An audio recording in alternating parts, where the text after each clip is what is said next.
All right, we're going to continue our reading of C.S. Lewis's The Great Divorce. If you remember, there is a bus ride that is going upward out of Greytown, which stretches out endlessly because nobody wants to live next to each other. They just get in fights all the time. So this is where we pick it up. Then the town will go on spreading indefinitely, I said. That's right, said the intelligent man, unless someone can do something about it. How do you mean? Well, as a matter of fact, between you and me and the wall, that's my job at the moment. What's the trouble about this place? Not that people are quarrelsome. That's only human nature, and was always the same even on Earth. The trouble is that we have no needs. You get everything you want. Not very good quality, of course. But you get it by just imagining it. That's why it never costs any trouble to move to another street or build another house. In other words, there's no proper economic basis for any community life. If they needed real shops, chaps would have to stay near where the real shops were. If they needed real houses, they'd have to stay near where builders were. It's scarcity that enables a society to exist. Well, that's where I come in. I'm not going to trip for my health. As far as it goes, I don't think it would suit me up there. But if I can come back with some real commodities, anything at all that could really bite or drink or sit on, why, at once they'd get a demand down in our town. It'd start a little business. I'd have something to sell. You'd soon get people coming to live near Central Station.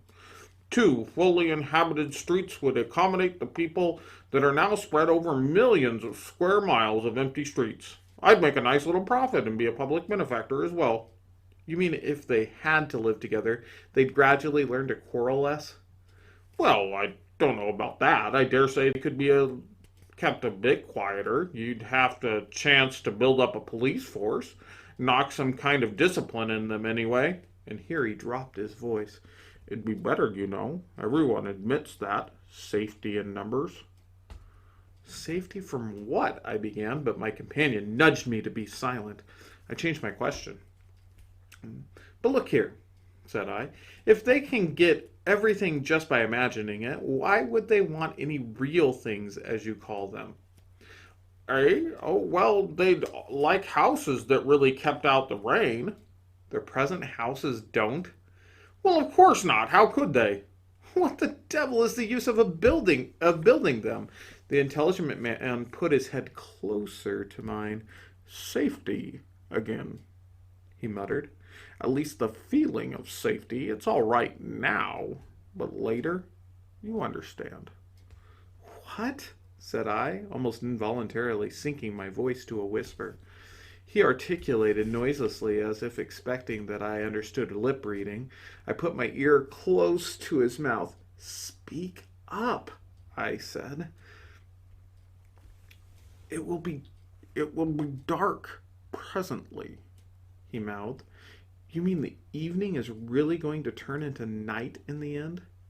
He nodded. What's that got to do with it? Said I.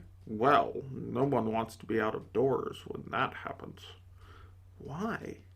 His reply was so furtive that I had to ask him several times to repeat it. When he had done so, being a little annoyed, as one so often is with whisperers, I replied without remembering to lower my voice. Who are they? I asked, and what are you afraid they'll do to you, and why should they come out when it's dark, and what protection could an imaginary house give if there were any danger? Here, shouted the big man. Who's talking all that stuff? You stop your whispering, you two, if you don't want a hiding, see? Spreading rumors, that's what I call it. You shut your face, Ikey, see? Quite right. Scandalous. Ought to be prosecuted. How did they get on the bus? Growled the passengers. A fat, clean-shaven man who sat on the seat in front of me leaned back and addressed me in a cultured voice. "Excuse me," he said, "but I couldn't help but overhearing part of your conversation. It's astonishing how this primitive superstitions linger on. I beg your pardon? Oh, God bless my soul, that's all it is. There is not a shred of evidence that the twilight is ever going to turn into night. There has been a revolution of opinion on that in educated circles, and I'm surprised that you haven't heard of it. All the nightmare fantasies of our ancestors being swept away. What we are now is this subdued and delicate half-life. Light is the promise of dawn, the slow turning of the whole nation toward the light. Slow and imperceptible, of course. And not through eastern windows only. When daylight comes in the light. And that passion for real commodities which our friend speaks of is only materialism, you know. It's retrogressive, earthbound, a hankering for matter.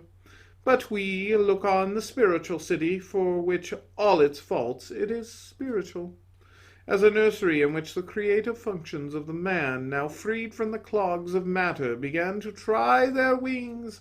A sublime thought. Hours later there came a change. It began to grow light in the bus. The grayness outside the windows turned into a mud color, to mother of pearl, then the faintest blue, then to the brightest blueness that stung the eyes. We seemed to be floating in pure vacancy. There were no lands, no sun, no stars in sight, only the radiant abyss. I let down the window beside me. Delicious freshness came in for a second, and then... "What are you doing?" shouted the intelligent man, leaning roughly across me and pulling the window sharply up. "Want us all to catch our death of cold?" "Hit him, Biff," said the big man. I glanced round the bus, through the windows, though the windows were closed and soon muffed. The bus was full of light. It was a cruel light. I shrank from the faces and forms by which I was surrounded.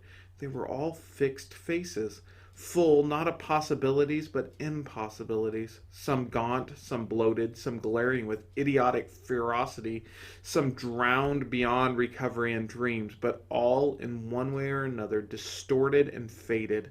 One had a feeling that they might fall to pieces at any moment.